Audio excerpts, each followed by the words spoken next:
In our last lesson, we took a standard form quadratic function and turned it into vertex form. Sometimes we just need to know where the vertex is, but we don't want to go through all of the work of turning it into vertex form. So there is a vertex formula which we can use whenever our vertex is in standard form. So if it's in vertex form, we don't need a formula, we just look at the equation. But if we want to just find the vertex, I'm going to start by finding the x value, which is the opposite of b over 2a, which should look a little bit familiar from your quadratic formula, where we had the opposite of b on the top, plus a bunch of other stuff, and on the bottom we had 2a. So that's where that comes from. To find the y-coordinate, we're just going to take whatever we get here and plug it back into the function. So this might look a little bit complicated, but what it's saying is take negative b over 2a, and then take that value and plug it in, and whatever comes out is your y value. So let's try that together. For this first question, we're actually going to do this both ways. We're going to find the vertex using the formula, and then we're going to turn it into vertex form and make sure our vertices match up. So let's take a look at the first. If I'm doing the vertex formula, I'm going to find the x by taking the opposite of b over 2a. So in this case, that would be 48. The opposite of that is negative 48 over 2 times a, which is 3. So it's still just a, b, c, like it's always been, which is, of course, negative 48 over negative 6. How many times does 6 go into 48? 8 times. Negative divided by negative makes it a positive.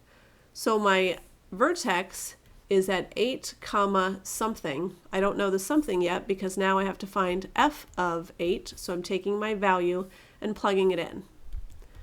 Negative 3 times 8 squared plus 48 times 8 minus 165. Use your calculator if you must to work this out. And I come up with 27, which means 8 comma 27 is my vertex. Now I'm going to verify that. So normally I would just say, okay, that's my vertex and go from there. But in this case, I'm going to verify by rewriting this in vertex form. So if I rewrite in vertex form, I'm taking that negative 3 out of the first two terms, which gives me x squared and minus 16x plus blank, and then minus 165 minus blank. Now I'm going to take negative 16 in half, which is negative 8, and square it, which gives me 64. Negative 3 times 64 is negative 192. So if I had a minus 192 here, then I have to add 192 to the outside. The inside now turns into negative 3 and then x plus 8 quantity squared. Remember the 8 was from the half of negative 16. Oops, that should be minus. My apologies. X minus 8 quantity squared. And then on the outside, minus 65 and plus 192 gives me plus 27, which means using this form, my vertex would be the opposite of negative 8, which is positive 8, comma 27. So we end up with the exact same thing either way. Here's one for you to try on your own. Actually do it both ways, so the vertex formula and vertex form. So if I'm just using the vertex formula,